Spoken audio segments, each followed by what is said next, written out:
Hi, I'm Mike Bush, and welcome to 5 Plus News Flash, an express look at the day's top stories and interviews that matter to you, updated throughout the day. Tonight, an outpouring of love for an Illinois teen tragically killed at the hands of who police believe was her own relative. This was the scene at the lawn of the Vandalia State House just a couple of hours ago as the community gathered to remember Kylie Toberman. New at 10, Brent Solomon takes us to the emotional vigil where loved ones are sharing their memories of the beloved 14-year-old.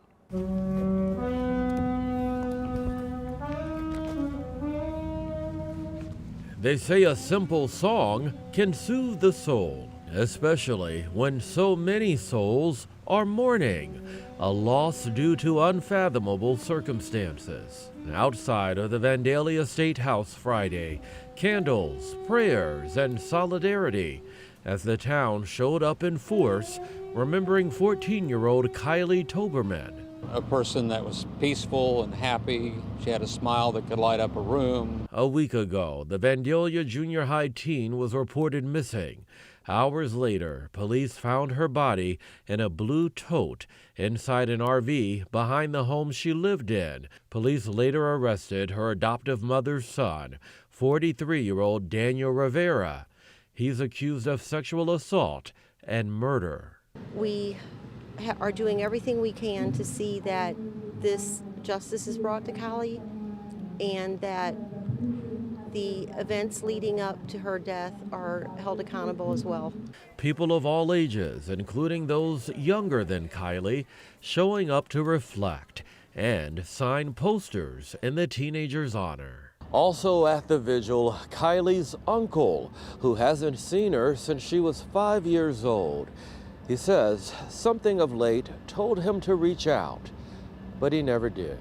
Just like a vapor, I let it pass me by, and now things are different. So many are trying to find hope by focusing on the good. Wasn't afraid to step out on the wrestling mat, prove herself, go to a church camp where she knew no one, of a camp of a couple hundred kids, and just go there and make friends and live life. Brent Solomon, 5 on your side.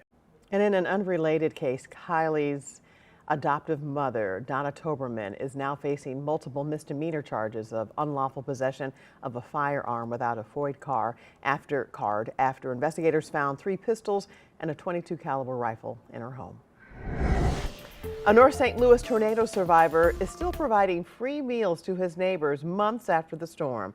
New tonight, 5 on your side's Robert Townsend takes us back to Larry's Corner, where the Good Samaritan is now making a pre-Thanksgiving Day plea.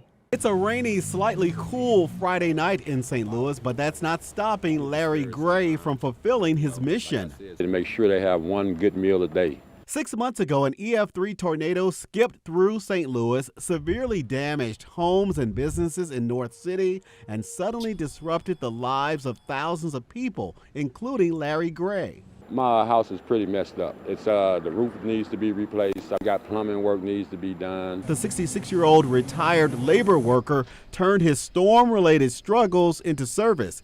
Larry started serving one hot free meal 7 days a week to his neighbors. What became known as Larry's Corner is right across the street from his tornado-ravaged home near Newstead and Ashland Avenues. My plan was to just cook food for me and my immediate neighbors that live right here. Word quickly spread about his good gesture and good food, and 6 months later, Larry's Corner is still serving hundreds of people. Volunteers occasionally help him, but his community service is primarily a one-man operation. I can understand this, what's going on down here because I was in it. Thanksgiving is just days away, and Larry's Corner could use your help to make sure tornado survivors have a holiday meal. I already have the turkeys, in line. Someone wants to just prepare one of their favorite dishes and bring it, it'll be greatly appreciated. Thanksgiving trimmings, canned goods, and more will be locked up in this huge container. Larry tells me people have actually traveled from Memphis and Florida just to get here to St. Louis and donate to his cause. You bet tornado survivors just can't stop thanking the guy with the big heart. I'm glad that he's willing to help other people. It's a blessing to have someone like him. It's going to be a long time, and as long as, God give me the breath and people keep, bringing me the stuff to do it with, I'll be right here. Robert Townsend, 5 on your side. And if you'd like to donate non-perishable foods to Larry's Corner, just go to ksdk.com and look for this story under the As Seen on TV section. Well, new tonight, it's day 3 of the misconduct trial against suspended Sheriff Alfred Montgomery. Our political editor, Mark Maxwell, joins us after he's been in the courtroom all day.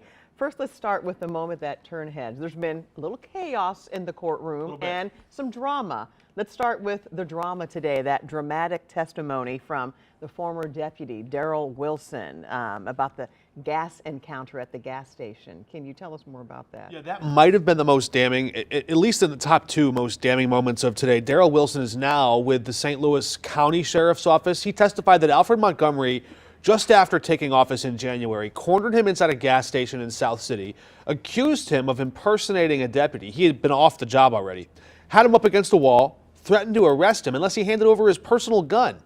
Wilson says he called the police later. He only handed that gun over, he said, because he felt he had no choice. When a police officer got there, that captain testified in court that he told Montgomery, "Give the gun back." No crime had occurred there.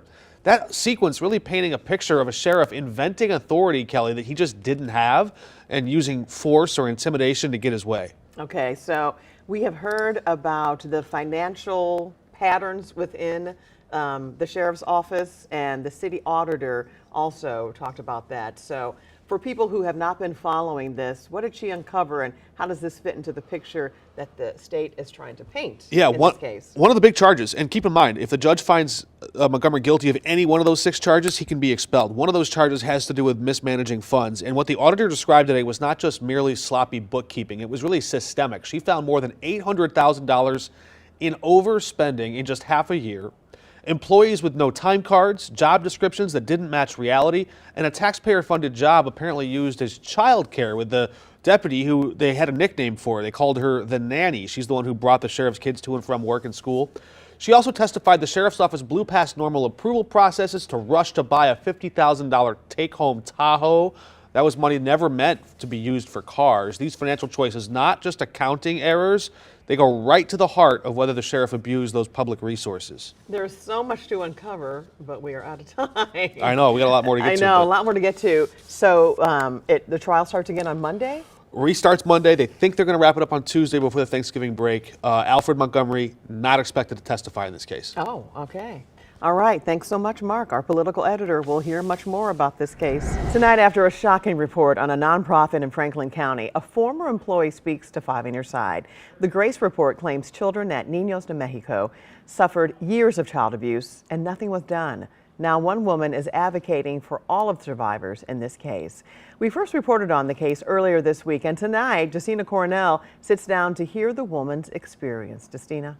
Kelly, it was through her church where St. Louis and Julie Hefner found Niños de Mexico in 2010. And from there, the children always mattered to her. I always say that I left my heart there and that I hoped that one day God would allow me to go back and collect it. That's how special the initial experience was at Niños de Mexico for St. Louis and Julie Hefner. The Franklin County-based organization's mission was to help at-risk children through children's homes in Mexico. In 2015, she returned. I was in the community 2 weeks in my job as a spiritual development director before the Lord revealed the first perpetrator to me. And multiple children shared sexual abuse claims to her as she kept reporting to higher-ups. She remembers speaking to one little girl. And she looked me in the face and she said, "Thank you. No one believed me." And I said, "I believe you." Hefner resigned in 2019, taking with her years of testimonials. It gave voice to their experiences. That's why she's a whistleblower, even helping in this 256-page independent report claiming 20 abusers committed physical and sexual abuse within the organization. Because of this report, Niños de Mexico Board of Directors said it's shutting down. It has been really easy to advocate for the children that I love. Probably harder so to advocate for myself. Hefner tells us she too was sexually assaulted during a medical exam by the organization's medical doctor. People need to understand that the impact and the effects on a survivor last far longer than the actual assault does. She proudly stands with all the survivors. From the start, her heart was always with the children. I'm doing this in honor of all of them today, because if I ask you to speak, I have to do it. I have to model that. I hope that they can feel the strength through the camera today. Now, she's advocating for all survivors, reminding them it's never their fault. Hefner said the sole responsibility falls on the organization's leadership team, calling it a colossal failure. Now, I've reached out again to the organization's leadership today, but I have not heard back. Thank you, Justine.